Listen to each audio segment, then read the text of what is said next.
In the suffocating summer heat of ancient Baghdad, a man named Sinbad the porter makes his living by the ounce. He is a hamal, a day laborer who earns a meager living by lugging massive, heavy crates on his head through the city's dusty, crowded streets. On one particularly exhausting afternoon, he collapses near the gates of a sprawling estate. Through the iron bars, he feels a cool, fragrant breeze.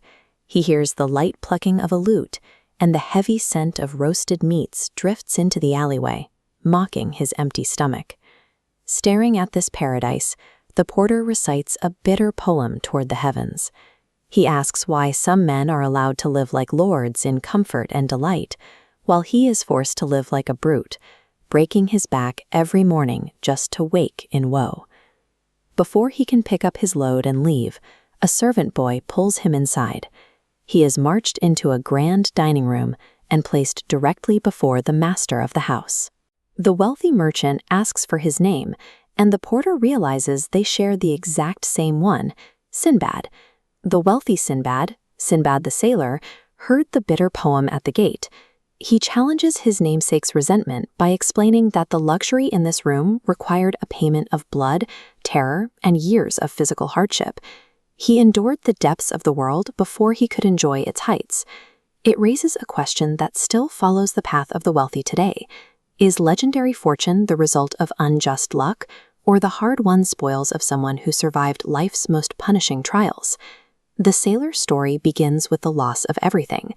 As a young man, he inherited a massive fortune from his father, and he immediately set about wasting it on play and drink, until he woke up one morning to find the money was gone. Remembering his father's warning that a grave is better than poverty, he sold off his fine clothes and remaining property. He bought a stockpile of merchandise with his last 3,000 dirhams and boarded a ship to try and reclaim his future.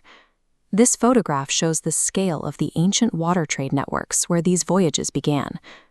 To rebuild his life, Sinbad had to navigate these congested channels, competing with hundreds of other narrowboats in the shadow of the city's domes to get his goods to the open sea. The early days of the voyage were a success. The ship touched in at various ports and islands, where Sinbad bartered and traded his way toward a growing profit. Eventually, the crew dropped anchor at a lush, tranquil land that looked like a piece of paradise. The passengers came ashore to enjoy the golden sand, setting up fires to cook a hot meal and wash their clothes. The peace shattered when the captain screamed from the deck, ordering everyone to run for their lives. Before they could reach the ship, the ground beneath their feet began to heave and buckle.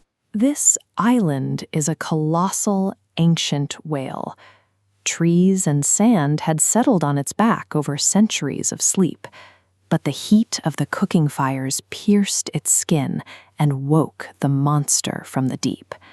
As the whale thrashed and dove, the ship fled, leaving Sinbad behind in the churning water.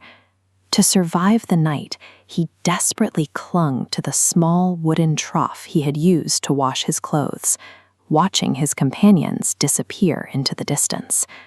For many, the journey to massive wealth and reinvention starts with the violent destruction of their current safety and comfort.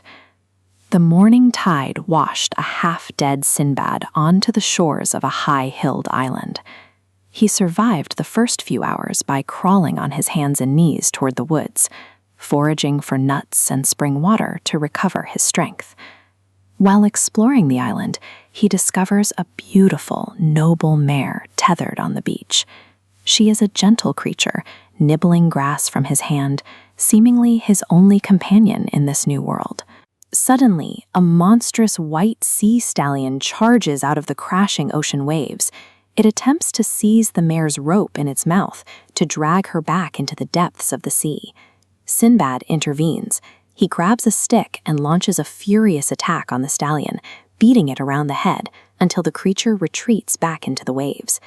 The mare belonged to the local king Mirjan. When the royal grooms find Sinbad and take him to the palace, the king is so impressed by his story and his defense of the horse that he grants him a lucrative job as the master of the port. Eventually, Sinbad's original ship docks at this very port. He reclaims his abandoned goods and offers them to the king, who rewards him with treasure worth 20 times their value, allowing him to return to Baghdad a wealthy man. Sinbad's survival turned into a fortune because he didn't just endure the disaster, he actively defended the assets he found on the other side. The story returns to the quiet, opulent dining room in Baghdad. The violent, crashing waves of the sea are gone, replaced by the soft music and comfort of the sailor's home. After finishing the tale of his first voyage, the wealthy Sinbad gives the poor porter 100 gold coins as a gift for his company and his time.